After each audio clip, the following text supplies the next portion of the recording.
What does it feel like to have a Rolex?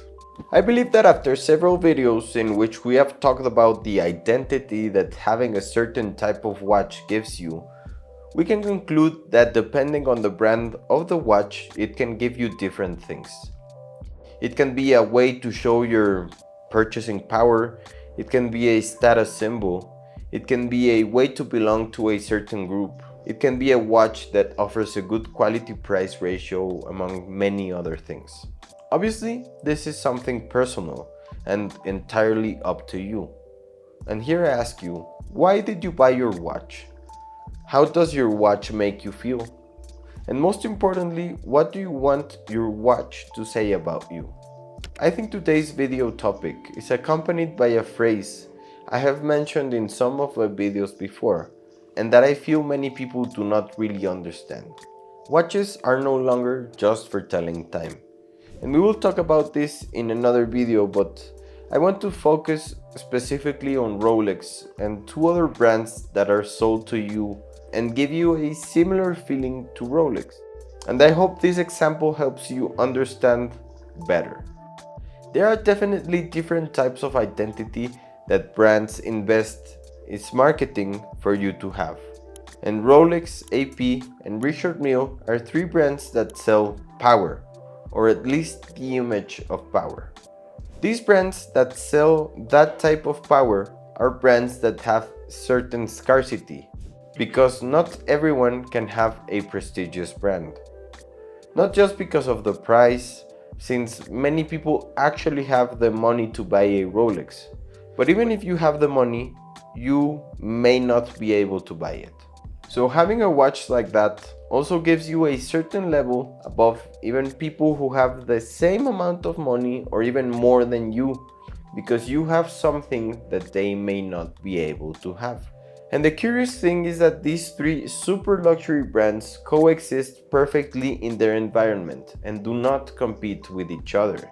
Because, of course, Rolex is at the bottom of this food chain. Then, several levels above, we have AP, and at the top of this pyramid is Richard Mille.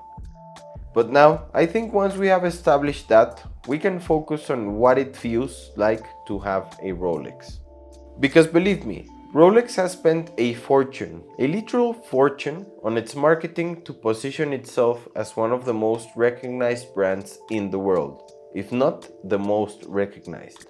How can it be a brand that makes the person that's wearing it feel powerful if others do not recognize it?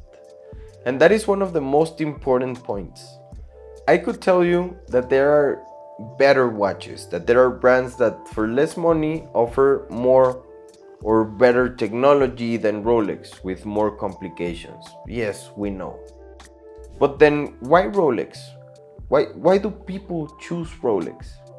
Because I always hear people say, especially within watch groups, oh, Rolex is Rolex. What does that mean? I'm sure that people who say that are just repeating what they have heard from someone else without having actually analyzed what this means. Now, if you've had the privilege of trying on a Rolex piece, you actually know that it hits different. It's a different, strange feeling. Curiously, when you wear a Rolex, you walk differently, you talk differently, you feel differently.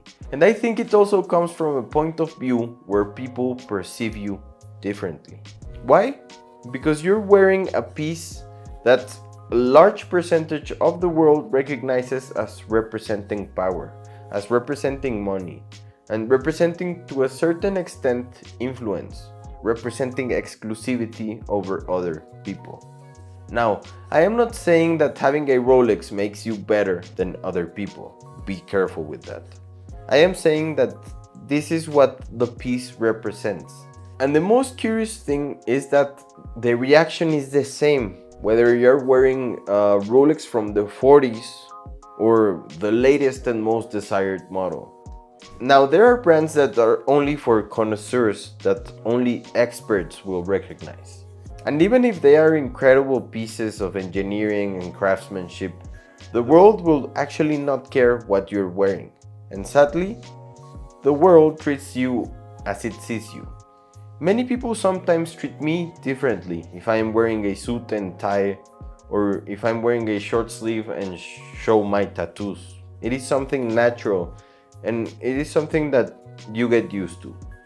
Even when you go to a jeweler to see the watches, if you're dressed inappropriately, they might not even look at you. Maybe they will think that you're just there to waste their time. And if you want to just go and look watches, that's probably what you're doing. But if you're well dressed, well groomed, in a suit with good shoes, and even if you wear a nice watch, people will think that surely you can afford to buy a watch. And as I said earlier, obviously, having a Rolex is a privilege. In fact, having any watch is a privilege nowadays. The size of the privilege just changes depending on the number of zeros you add to the price tag. But believe it or not, Rolex has spent an incalculable amount of dollars and an incalculable amount of time to position itself as the brand that represents success, power, and many other things that many people seek. I mean, it's no coincidence that everyone wants a Rolex. It's no coincidence that you want a Rolex when you get to raise at work, when your child is born, when you reach a goal. You want to celebrate with a Rolex. And we also return to the topic of scarcity. Something that is exclusive and recognizable gives you power. It's that simple. So I think this game has been managed well, where even if you have the money, and even if you come to my store and want to buy a watch, I won't sell it to you.